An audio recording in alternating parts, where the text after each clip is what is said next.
Assalamualaikum warahmatullahi wabarakatuh. Baiklah, saya dari kelompok 4 akan menyampaikan materi dari kelompok kami, yaitu pendekatan dan teori kontemporer kepemimpinan, kepemimpinan karismatik, transaksional, instruktual atau pembelajaran, dan autentik. Yang pertama yaitu kepemimpinan karismatik. Menurut Max Weber, kepemimpinan karismatik merupakan salah satu jenis otoritas yang ideal di mana seorang pemimpin yang berkarismatik itu memiliki suatu sifat tertentu yang membedakan mereka dari orang lain atau sifat-sifat yang dimiliki oleh orang lain. Karakteristik kepemimpinan karismatik: 1. Mempunyai rasa percaya diri yang tinggi, mempunyai kemampuan dalam menjelaskan visi sehingga mudah dimengerti, mempunyai visi dan tujuan ideal dalam melihat masa depan yang jauh lebih baik, pandai dalam mengubah keadaan, peka terhadap lingkungan. Kekurangan dan kelebihan. Kekurangan kepemimpinan karismatik: pemimpin menekankan kecenderungan pribadi daripada proses memimpin. Pemimpin lebih menumbuhkan kesetiaan kepada diri sendiri daripada menumbuhkan pemikiran idealis. Daya tarik ideologis hanya digunakan untuk memperoleh kekuasaan, kemudian mengubah semua sesuai sasaran awal pemimpin tersebut, dan sebagainya. Kelebihan kepemimpinan karismatik: pemimpin menekankan proses dan nilai-nilai kepemimpinannya daripada kecenderungan pribadi, mengutamakan ideologi atau cara berpikir daripada hanya menumbuhkan kesetiaan terhadap diri sendiri. Kekuasaan dalam mengambil keputusan melibatkan partisipasi dan informasi diberikan secara terbuka dan sebagainya.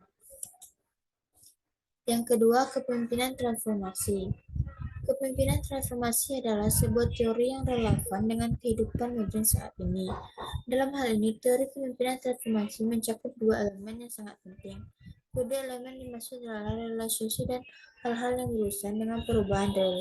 Teori kepemimpinan ini terjadi ketika satu orang atau sekelompok orang berhubungan dengan orang banyak dengan upaya mengangkat posisi atau pencapaian para pemimpin dengan pengikutnya atau anggota tim.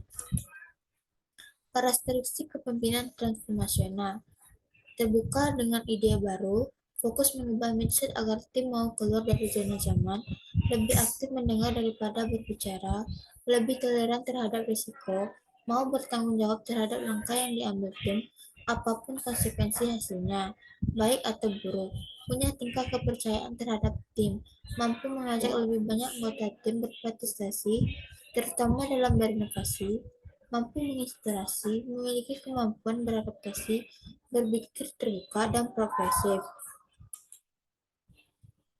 Kekurangan dan kelebihan.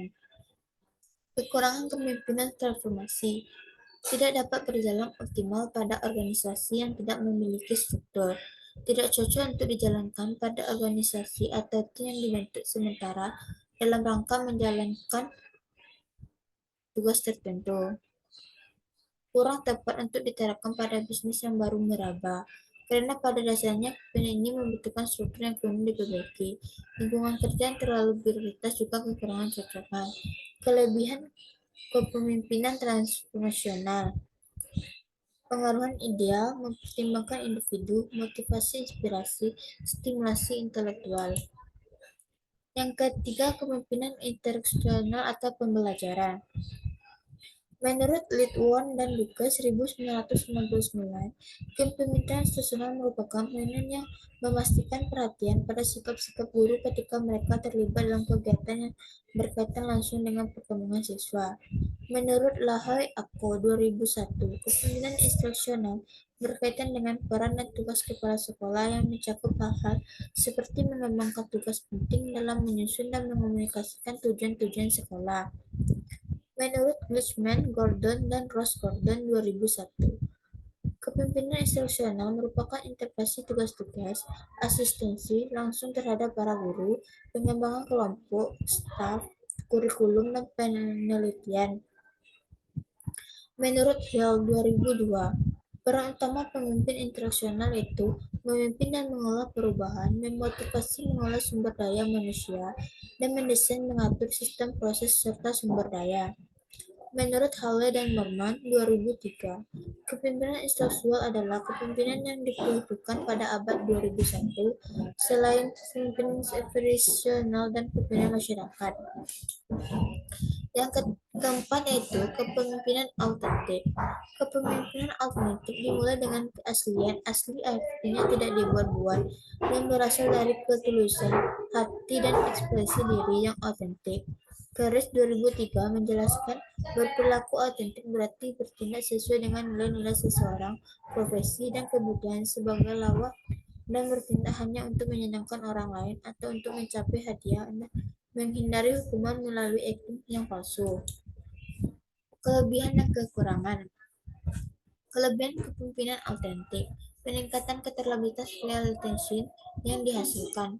Fokus pada hubungan karyawan pemimpin adalah pada pengembangan dan mendengarkan ide dan pemikiran orang lain. Konsisten gaya kepemimpinan autentik yang dapat diberikan untuk organisasi, cenderung menjamin standar etika dan moral.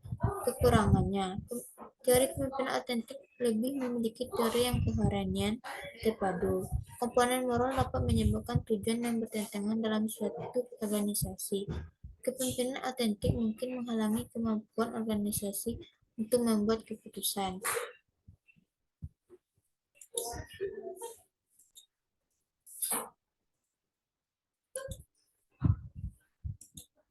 Baik, sekian materi dari saya. Jika ada salah dan kurang, saya minta maaf. Saya akhiri dengan wassalamualaikum warahmatullahi wabarakatuh.